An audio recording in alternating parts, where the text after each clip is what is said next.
M4 Pro chip, a new design, more ports and much more power, making it a true mini marvel for a somewhat good price.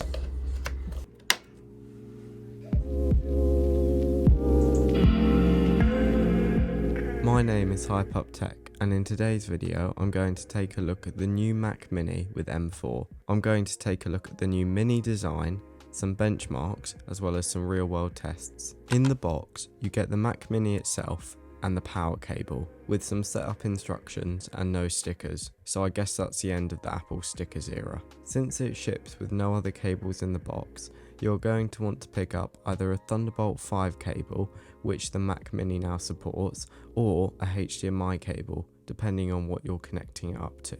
So the biggest difference in this generation of Mac Minis is the new design. It comes in one colour, silver, and it has this nice big glossy Apple logo that will be a big fingerprint magnet. But is it actually much smaller? Yes it is. The M4 Mac Mini measures 5 inches in both length and width, compared to the M2 Mac Mini, which had a length and width of 7.75 inches. This gives the new Mac Mini a 35.5% smaller footprint than the M2 Mac Mini. It's 2 inches tall, so a little bit taller than the M2, which makes it look like a baby Mac Studio. This is it directly compared to the Apple TV, which is crazy considering that the Apple TV is just a streaming box and the M4 Mac Mini is what I'll be using as the main component of my workflow. This is it compared with a regular pencil, one you might see every day. And here it is compared to the iPhone 16 Pro Max. The iPhone 16 Pro Max is so much bigger, even diagonally. Finally, yes, you can hold it in the palm of your hand as shown on Apple's website. One great small quality of life upgrade that I really want to talk about is that the new design features strips of rubber on the chassis, which stop it from sliding around like a hockey puck, which happened on the older Mac Minis. With the introduction of the M4 chip, Apple has actually upped the base amount of RAM in both the M4 and M4 Pro Mac Minis. The base M4 chip now finally starts with 16GB of unified memory, configurable up to 32 gigs, and the M4 Pro chip starts with 24GB, configurable up to a surprisingly large 64GB of unified memory.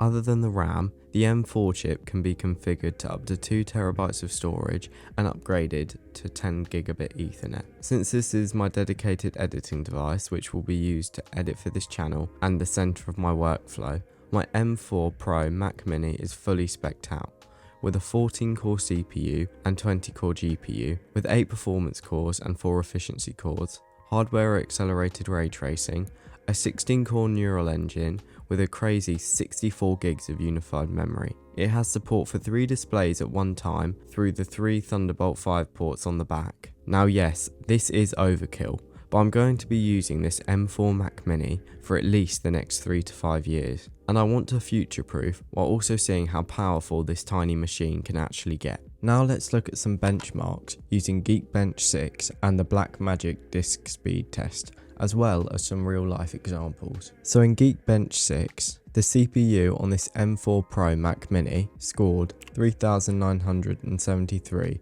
on the single core performance and 22,252 for multi-core performance.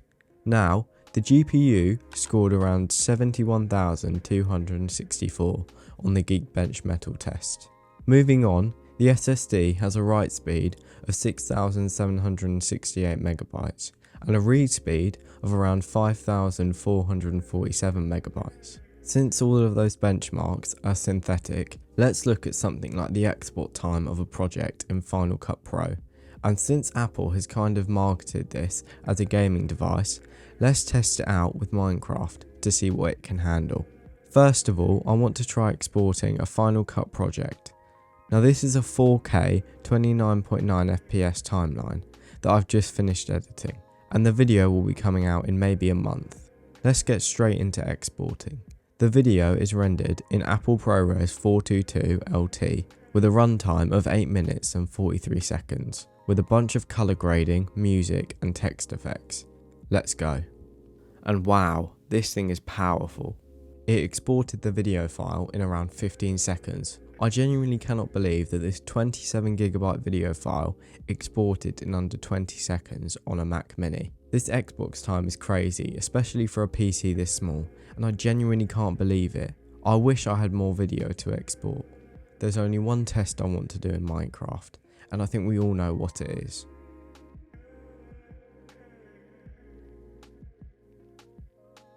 Yeah, so I think the M4 Mac Mini handled that well. So when you have a massive design change with any product, you wonder about the cooling, and with a product that got so much smaller, you might be worried that it runs really hot. All I have to say is that Apple has done a great job with the cooling of this device. When I tried to stress this Mac Mini, I didn't hear the fans turn on or felt the Mac Mini heat up. So yeah, props to Apple. The Mac Mini now has 5 USB ports, 3 of which on the back happen to be Thunderbolt 5. Which is really helpful if you have some supported fast SSDs. Next to the 3 Thunderbolt ports is one HDMI 2.1 port, the Ethernet port, and no regular USB ports. For the first time, we've got ports on the front of a Mac Mini. We now have 2 regular USB ports and a 3.5mm headphone jack. First of all, the placement of these new ports is awesome.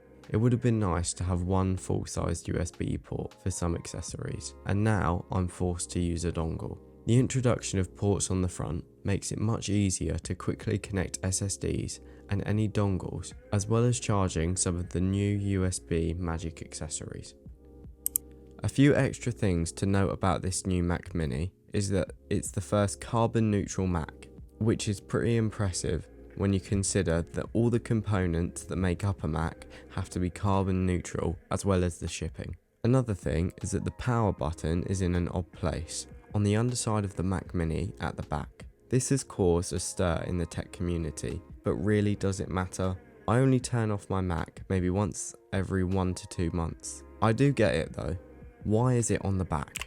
So the big question is, should you buy the M4 or M4 Pro Mac Mini? I can't say for sure whether this Mac is worth it yet, since I've only had it for a couple days. So if you're more interested in a longer term review, that will be in the form of a day/week in the life type video in about a week. But what I've always said is that if you are looking for an affordable way into the Mac space, the base spec M4 and M4 Pro Mac Minis are your best powerful option, especially with the updated RAM. So with that all wrapped up, I'd like to say thank you for watching. If you want to see my day/week in the life video with the M4 Mac Mini, make sure to subscribe and leave a like. Have a nice day.